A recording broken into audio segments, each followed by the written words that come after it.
Ito na naman tayo sa another episode ng ating vlogs, Badong Aratilis po. Pag-uusapan natin ngayon, ito po, no, grabe po, ang sarap po maging bahagi ng milyon-milyon na sangkatauhan, no, yung isang pagkilos, first time ko po, nakakalula, lalo na nung nakita ko kung gaano karami yung crowd, yung pag-uwi ko rito. Kasi ako nasa ground, hindi po namin, ang alam ko, punong-puno yung buong venue kasi ang layo pa lang namin, yung Luneta po, 'no? Grabe po yung experience ko na 'yan, 'no? Parang yung pakiramdam mo mata-trap ka. Na-trap po ako dun sa may Luneta, sa may bandang Bantayog ni Rizal, na yung wala ng arlisan kaya naisip ko hindi ako pupuwede rito. Hanap ako ng ibang mapupuwestuhan na hindi natin kaya yung nakatayo ka na lang tapos wala ka ng susulungan, wala ka ng, hin hindi ka makaalis. Gusto mong lumabas, hindi ka makakalabas. Yun yung mga takot ko dun, eh. Sabi ko kinakailangan kong makalabas. Masarap po maging bahagi nung milyon-milyong katao, 'no? Kasi history na 'to, eh. Maaaring ito po yung una sa marami pang iba at maaaring ito po ay, magdulot na rin ng malaking pagbabago, 'no. Napakalaki pong puwersa talaga. Sabi ko nakakabilib din yung kung mag-show of force yung Iglesia ni Cristo, 'no. Kaya lang ang pinakagusto ko sa kanila, na-appreciate nila yung mga, na-appreciate nila yung pong mga hindi Iglesia ni Cristo na naroon, 'no. Ang pinakapahiya po nito sa ako, nalantad talaga, nahubaran yung mga BBM vloggers na hanggang hanggang rally na, 'no, hanggang nagra-rally na, ah, naroon pa rin po yung paninira, 'no, "Bakit kayo nariyan, hindi kayo welcome." Alam niyo sa totoo lang, nung nagduda na rin ako, eh. Talagang minsan minsan madadala ka rin ng black propaganda, eh, 'no? Yung minamaya't-maya kayo na, "Oh, hindi kayo welcome diyan, bawal daw sumigaw diyan, bakit ano ba ginagawa namin dito? Baka." Pero alam niyo po ang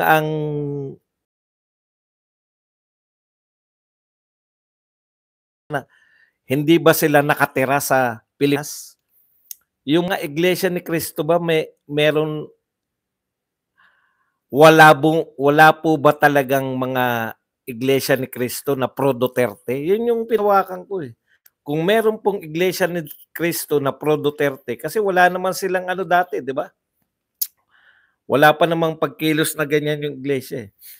Kung meron pong pro Duterte yung na Iglesia ni Cristo, kailangan nariyan ako. Kasi ang hirap po ng ano, eh, ako kasi, ah, hindi ako hindi ako yung tao na i i ang sinasabi ko, 'wag niyong kumbaga sundin niyo yung sinasabi ko pero 'wag niyong, tularan yung aking parang gano'n. Ako kasi mas bilib ako sa mga tao na nagsasabi kang sinusuportahan mo yung pinaglalaban pero naro'n ka, 'di ba? Yun yung ano sa'kin, yun yung nagtutulak sa'kin na kasi, alam niyo po, alam niyo naman, kita niyo wala na ako nung nagsimula. Gusto ko talaga, 'no, pasensya na po sa mga nag-abang sa'kin kung ako po ba ay, ah, kung ako po ba ay naro'n, hanggang magsimula. Gusto ko po talaga. Actually, nakapuwesto na kaming mga vlogger do'n, nagbibiruan, lolokohan na lang kami. Naghihintay kami na magsimula, eh. Kasi hindi namin puwede dahil tugtugan po, eh. Sabi namin copyright kami nito, hintayin na lang natin. Tapos siyempre napagod ako, umupo ako. Pag upo ko po, dun na. Putya, biglang yung init, yung pumutok yung init nung umupo ako sa upuan. Sabi ko, hindi ko kakayanin na 'to. Hindi ko na 'to kakayanin. Kaya yun po yung kwento kung bakit wala na po ako bakit wala na po ako nung nagsimula. Nasa bahay na po ako. Narito na po ako sa aking kuta. Hindi ko po kaya, eh. Hindi ko na kaya yung init, hindi ko na kaya yung mag-stay pa na gano'n karami. Okey, eto po yung, sa EDSA at saka yung pagkapahiya po. Ang 'yan lang po 'no, nag-share lang po ako sa inyo kanina. Talagang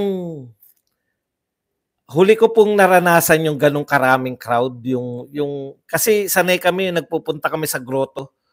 Yung sa grotto sikat pa 'yan nung araw nung mga kabataan ko. Milyon po nagpupunta ng grotto, eh. Yung tinutulak ka na lang ng crowd, hindi ka na naglalakad. Tinutulak ka na lang ng crowd, sumasabay ka na lang sa agos. Yun yung literal na sumasabay na lang sa agos, eh. Sabi ko ayokong maranasan yun. Kaya feeling ko trap ako kanina sa Luneta, eh. Sabi ko hindi. Ayokong maranasan yung noon bata pa ako, malakas ako. Pero ngayon yung itutulak ka na lang ng crowd sa pupuntahan mo, sabi ko hindi. Hindi naman gano'n yung ano, kaya lang pakiramdam ko lang.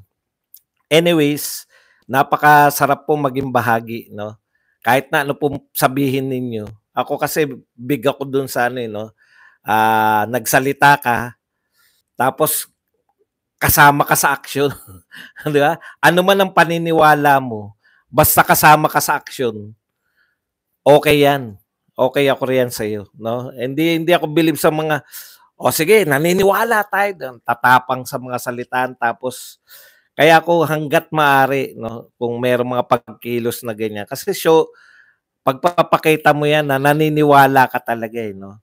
Naniniwala ka tapos umaaksyon ka dun sa paniniwala niyo. Ah, Mahirap po i-explain yung gano'n, yung iba po kasi yung nanonood ka lang, iba po yung nararanasan mo, 'no. Yun lang po yung maipapayo ko sa inyo 'pag may mga ganyan po, willing, able naman kayo at malapit lang, wag niyo pong panghinayangan kasi experience po 'to na maaaring hindi na maulit, 'no.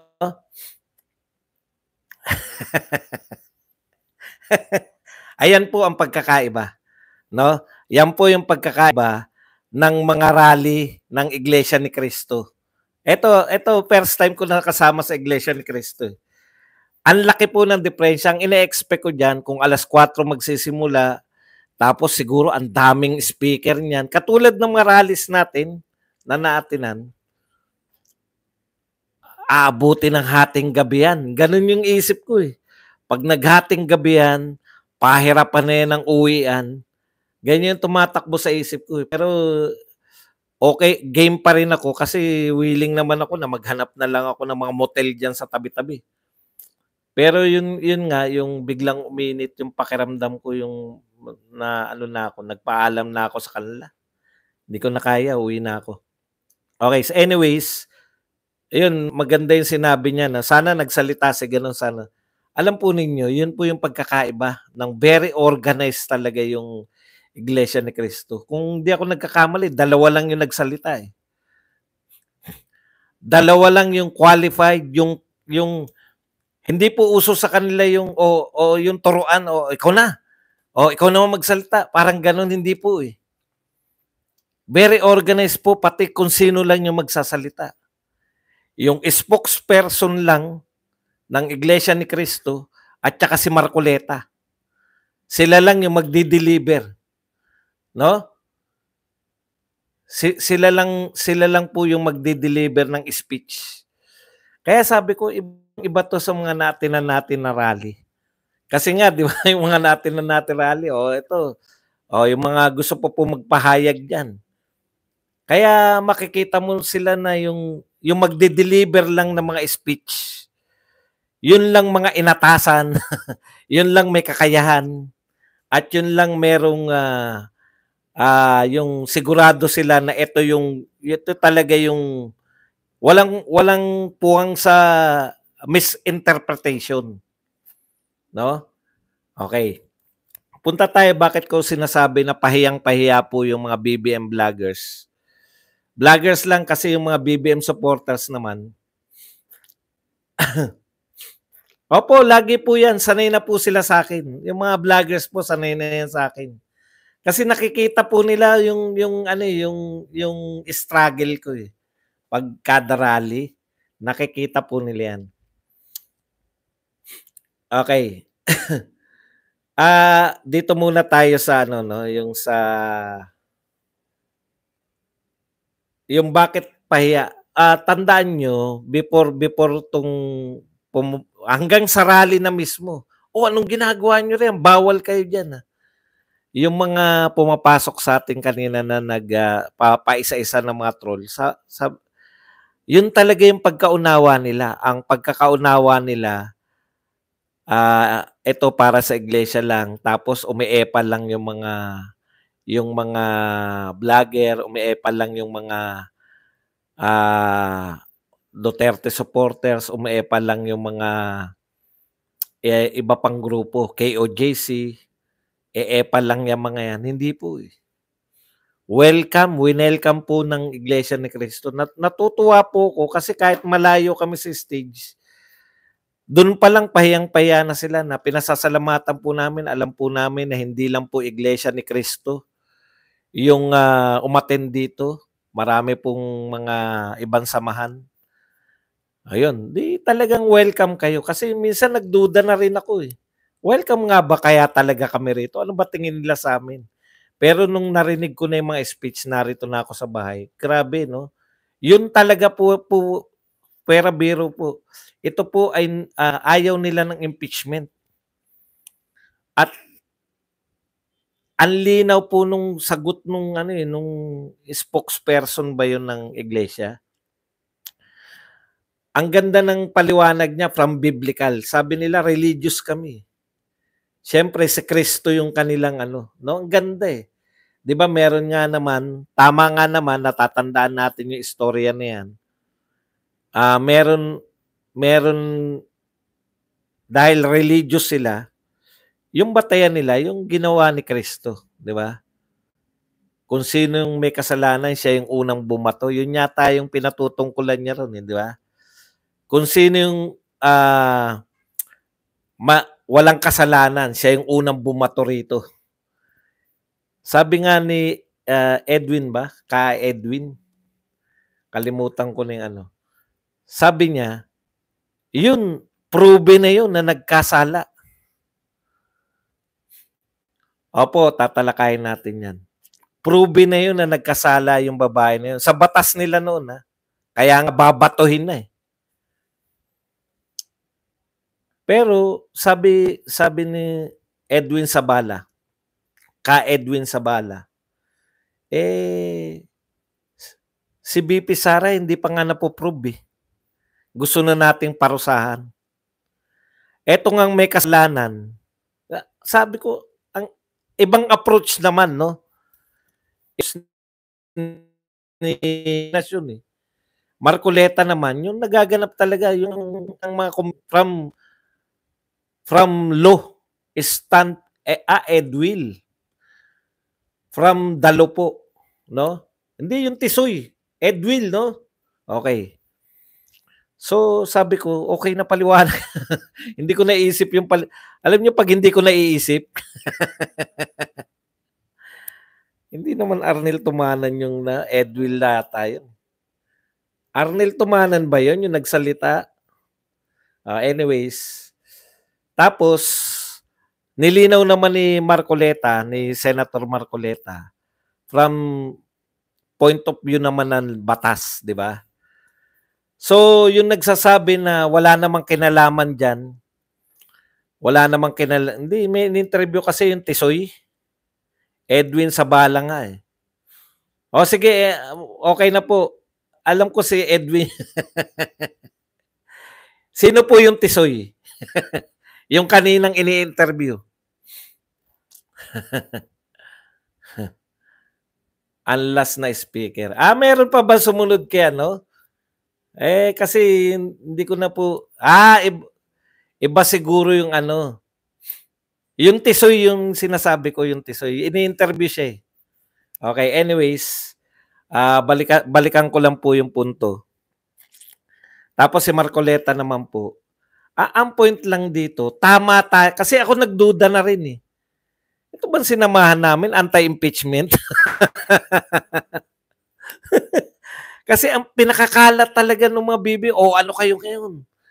Before po ng rally, pinakakalat po ng mga BBM vloggers na yung sinabi ng mga angkor na Net25 na kung may iba kayong agenda, wag na kayong kung may mga ibagsak kayo, wag na kayong sumama, no? O mag-conduct kayo. Sabi ko parang nagbago na yung stand ng Iglesia ni Cristo, hindi. Pero pinangatawanan ko pa rin kasi sinasabi ko, ganun ba Iglesia sa isip ko, eh. Malamang naman meron sila, kaya sila naging lumakas, no? May isang salita naman yung mga yan. Okay, thank you very much kay Gracie na nagbigay sa atin ng $9.99 na pangkape. Gracie, yan. Bakit po sila napahiya? Kasi yun mismo, no? Inulit-ulit po nila, doon pa lang po sa program. Before po ng program, meron pong pinalalabas doon sa big screen na yung mga Net25 anchor nagkukwento-kwentuhan. Inuulit-ulit po yung sinabi ni BBM, eh. At saka naipaliwanag po talaga nila ng maayos na yung sinabi ni BBM na siya ay anti-impeachment, ayaw niya po sa impeachment, yun po yung sentro ng rally na yun. Pinuputol lang kasi nila na itong rally na to ay suporta kay BBM. Alam nyo, pinagdudahan ko na rin yung sarili ko, eh. Tama ba yung pagkakaintindi ko na anti-impeachment to? Kasi pag inulit-ulit na talaga sa yung propaganda, maniniwala ka na rin, eh. No? Maniniwala ka na rin. Teka muna. Tama ba tong sasama kami? Pro-BBM pala. Pero pinaglabanan ko, parang sabi ko, hindi. Pro-BBM. Sila po ay sumusuporta sa sinabi ni BBM na ayaw niya na impeachment. Pero pag naroon ka po, talagang yung mararamdaman mo na bahagi ka ng history. Kasi ang dami, yung sheer volume nun, napakarami. Hindi po kasi ako sanay sa mga ganong pagtitipo na ganong kalalaki. Wala pa po ako nasamahan na ganong kalaki. Yung mga sumama kay Tatay Digong nun sa meeting de Avance, dyan din sa Carino Grandstand, nung siya itukbong presidente, ganyan daw kalaki. Hindi naman ako kasama nun. Hindi pa naman ako Duterte supporter nun na ganito, eh. Hindi pa ako vlogger, wala pa ako. Okay. So tama po tayo, no? Tama po tayo ng sinuportahan. Tama po yung interpretasyon natin sa gusto nilang mangyari. Kaya nga ngayon ito ang question nila, eh. Lalo na po ni Marcoleta. Hinihintay, sabi po ni Senator Marcoleta, hinihintay namin kung ano ang magiging reaksyon ng mga politikong ito. At saka, yun talaga yung punto nila, eh, no? Kaya bakit po pagkakaisa, bakit po unity, kasi piniloso po lang ng mga yan, eh. Ng mga vlog, kita nyo na, unity sinasabi ni BBM. Unity din tong sinasabi ng iglesia. Talagang pro-BBM yan. Talaga ba? Pati yung symbol na unity. Ako ngayon po, ngayon naunawaan ko na, eh. Kung anong gusto nila, bakit ginagamit nila yung unity. Kasi ayon nga sa paliwanag ni Marcoleta, no? Kaya hindi peaceful dahil sa patuloy niyong pag-atake sa mga Duterte. Doon yun, eh. No? Doon po yun. Yung kaya hindi tayo peaceful, ang ugat niyan, nung simulan yung tirahin yung mga Duterte. Nawala na sa huwisyo yung buong gobyerno. Dahil ang buong gobyerno nakatutok na para siraan yung Duterte. Quadcom, pati yung Quadcom binanatan. Eto nakakatawa. Siyempre, ini-interview si Dan Fernandez. Alam niyo naman may katalinuhan taglay yung tao, di ba? Kasi sabi ko nga, naunawaan mo ba Dan Fernandez kung ano yung sinasabi mo? In-interview kasi siya.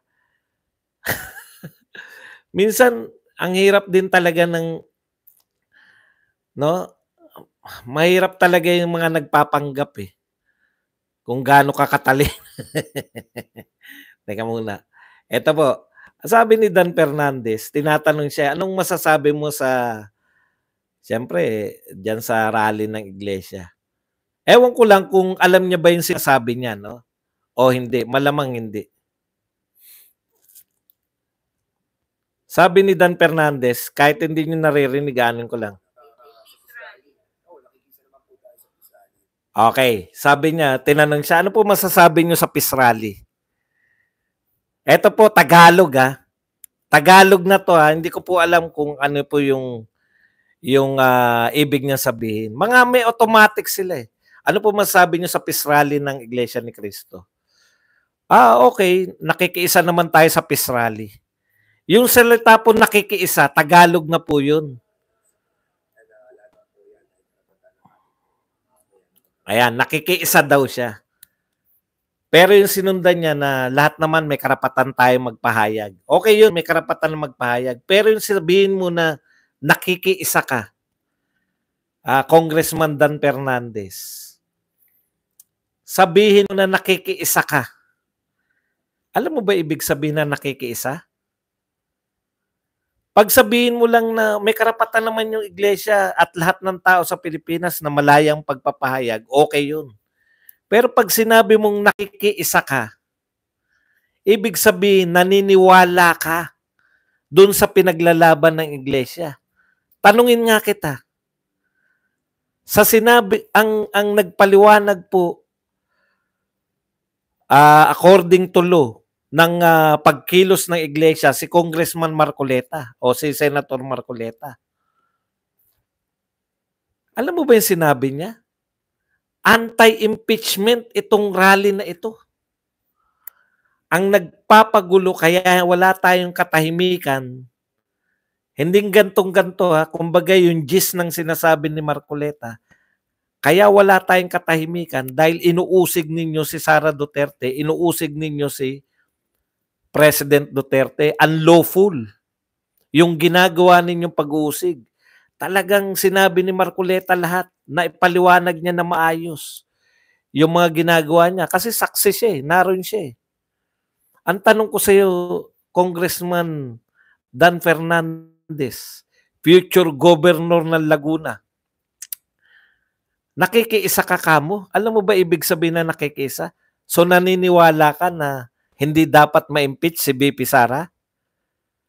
Nakikiisa ka kamo? So naniniwala ka na hindi dapat magpatuloy ang Quadcom? Sa same interview mo, pinupuri mo yung Quadcom Yun po yung binabanatan ni Senator Marcoleta sa rally. Yung pag-i-impeach niyo kay BP Sara at saka yung ginagawa niyo sa Quadcom. Tapos nakikiisa ka? Ikaw ang binabanatan.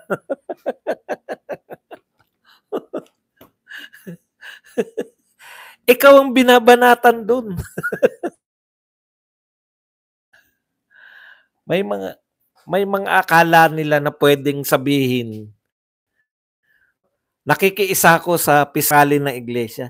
Kung nakikiisa ka, nakikiisa pala nakikiisa pala sa pagbanat sa Quadcom, isa ka rin sa Quadcom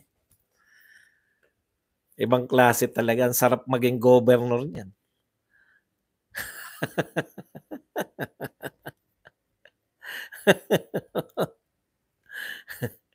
Okay. Tuwang-tuwa ako kay Marcoleta kasi present niya talaga yung unlawful na ginagawa nila na hindi talaga karapat-dapat yung ginagawa ng Quadcom, yung mga halimbawa ni Marcoleta na, yung pagpapahalaga sa mga abogado.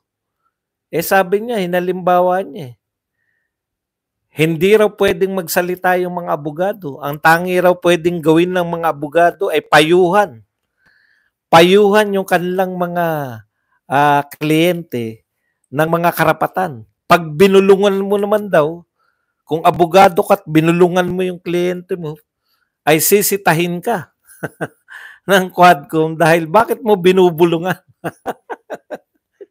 Tama nga naman. Yun po yung gusto ng rally na 'to, matigil na yang mga yan. At mag-refocus tayo ng ating mga trabaho, hindi po sa paninira sa mga Duterte. Hindi po sa pamumulitika. Iko-contempt ka naman 'pag narinig ka na bumubulong. Hindi po sa pamumulitika. Kung hindi, ang daming problema ng Pilipinas, kahirapan, korupsyon. Lahat po yan. Yan dapat yung pukusan nating lahat.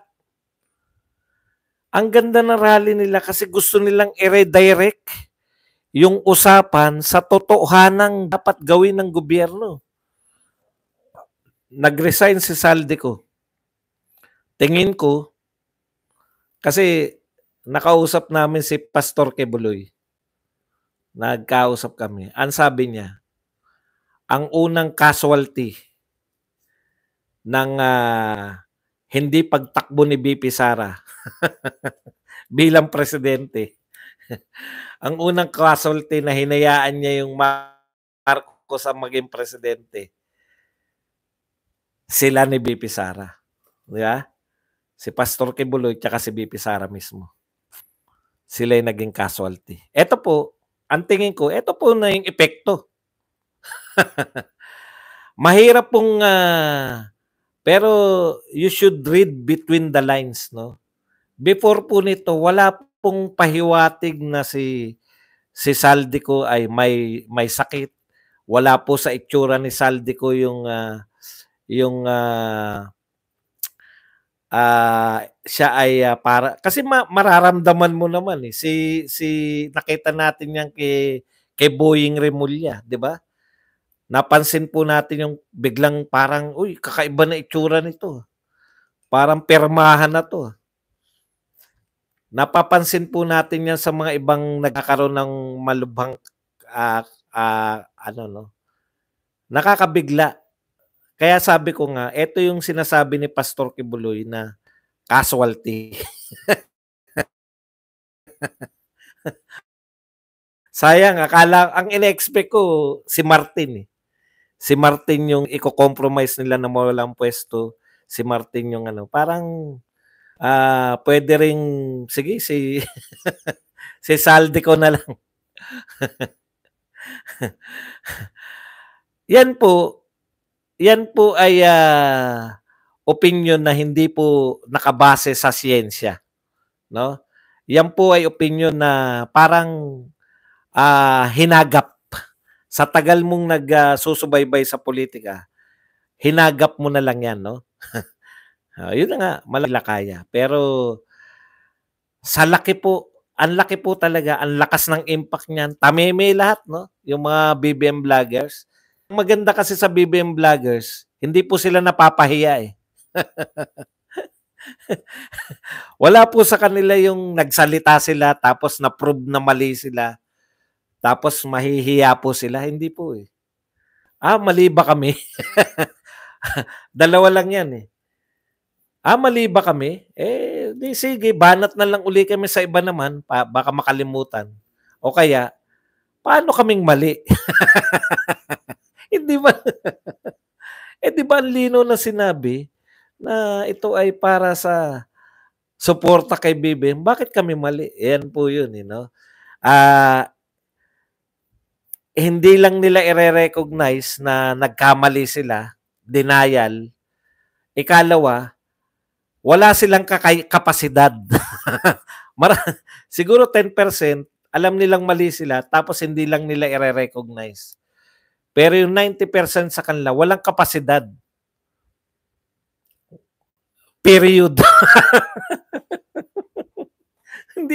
hindi yung talagang totally 90% diyan sa mga yan. 10% realize nila mali kami. Grabe pala talaga. Talagang in support talaga sila. Anti-impeachment talaga yung tong rally na to. Maling-mali pala ako. Pero hindi, dehin bokeke na lang ako. Atake na lang ako sa iba. Baka hindi na mapansin. Pero yung 90% po talaga, wala silang kapasidad to realize. Period. Wala silang kapasidad na ma-realize ang kahit na ano. Sumasagap lang po sila. Ano ba sinabi ng vlogger natin na ganyan? Ano ba sinabi ni Nino? Ay, kopyahin ko na. Ano ba sinabi ni Jared? Ay, kopyahin. Ano ba sinabi ni gano'n? Ay, kopyahin ko na. Alam nyo kung bakit? Punang-punan nyo naman eh. Kinakalaban mo, pero ginagaya mo yung style.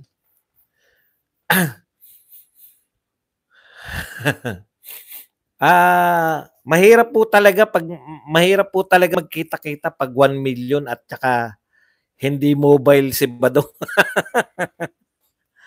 Alam niyo po, ito po tatapatin ko na kayo. Mula UN po, lakad na hanggang dun sa kung saan man, sa gitna ng Luneta. At yung lakad mo, yung ang daming balakid, tapos may dala-dala ka. Ang dami kong dala eh. May dala akong tripod, may dala akong upuan, may dala akong maraming t-shirt. Kaya may dala akong mga mikropono, eto dala mo. Tapos 2 cellphone.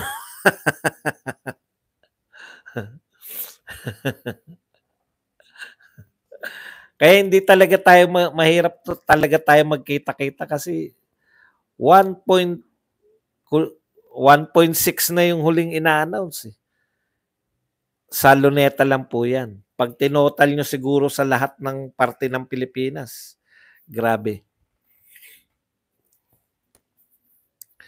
Si Tess Reno, no nga, sayang, hindi tayo nagkita. Alam nyo naman, hirap ako sa crowd eh. Hirap ako dun sa ano. Okay. Kaya, tingnan natin. Ngayon, ito po yung sabi po ng spokesperson ng Iglesia ni Cristo. Kasi tinanong din siya sa press con. Si Marcoleta, alam niya na yung mangyari. Naghihintay sila. Ito po yung sinasabi natin na game changer to. Kasi, kinakailangan yung umaksyon. Direkta sinabi sa inyo ano ayaw ng milyon-milyon na tao. Direkta sinasabi sa inyo ng spokesperson. Ganun yung mga spokesperson, no? Ang galing eh. Believe ako, sabi niya, itong pagkilos namin, hindi lang po ito membro namin. No? Yung kami po yung na-represent po namin yung gusto ng mga Pilipino. Hindi po yung miyembro lang. Ayaw nila yan mga impeachment eh. Ang gusto nila, lutasin natin kung ano yung problema, di ba? Tapos tinanong siya, very safe din yung sagot.